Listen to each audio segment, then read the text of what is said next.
नारद जी ने कहा, तप, वेदाध्ययन, ज्ञान और कर्म आदि किसी भी साधन से भगवान वश में नहीं किए जा सकते।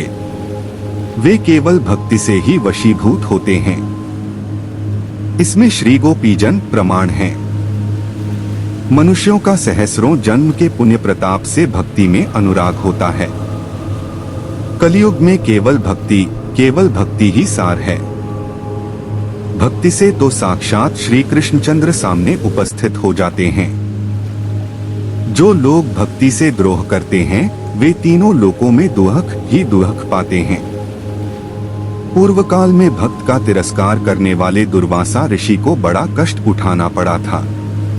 बस व्रत, तीर्थ, योग, यज्ञ और ज्ञान चर्चा आदि बहुत से साधनों की कोई आवश्यकता नहीं है। एकमात्र भक्ति ही मुक्ति देने वाली है। सूत जी कहते हैं, इस प्रकार नारद जी के निर्णय किए हुए अपने महात्म्य को सुनकर भक्ति के सारे अंग पुष्ट हो गए और वे उनसे कहने लगी। भक्ति ने कहा, नारद जी, आप धन्य हैं। आपकी मुझ में निश्चल प्रीति है। मैं सदा आपके हृदय में रहूंगी, कभी आपको छोड़कर नहीं जाऊंगी। साधो, आप बड़े कृपालु हैं।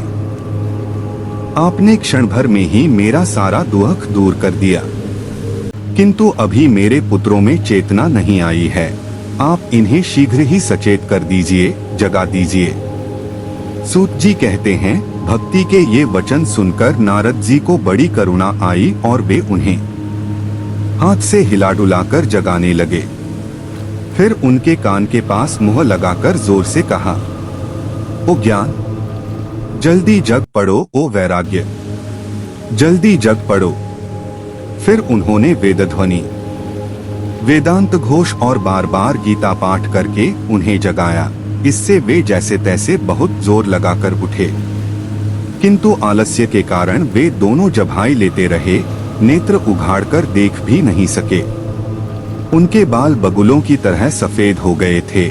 उनके अंग प्रायः सूखे काठ के समान निस्तेज और कठोर हो गए थे। इस प्रकार भूख प्यास के मारे अत्यंत दुर्बल होने के कारण उन्हें फिर सोते देख नारद जी को बड़ी चिंता हुई और वे सोचने लगे, अब मुझे क्या करना चाहिए।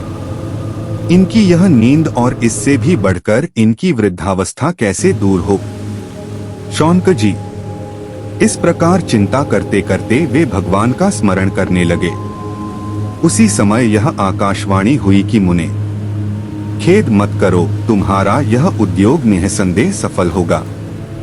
देवर्षि, इसके लिए तुम एक सत्कर्म करो। वह कर्म तुम्हें संत शिरोमणि महानुभाव बताएंगे।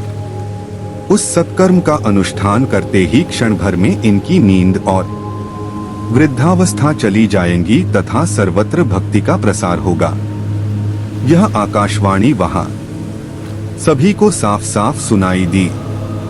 इससे नारद जी को बड़ा विस्मय हुआ और वे कहने लगे, मुझे तो इसका कुछ आशय समझ में नहीं आया। नारद जी बोले, इस आकाशवाणी ने भी गुप्त रूप में ही बात कही है। यह नहीं बताया कि वह कौन सा साधन किया जाए जिससे इनका कार्य सिद्ध हो। वे संत न जाने कहाँ मिलेंगे और किस प्रकार उस साधन को बताएंगे। अब आकाशवाणी ने जो कुछ कहा है उसके अनुसार मुझे क्या करना चाहिए।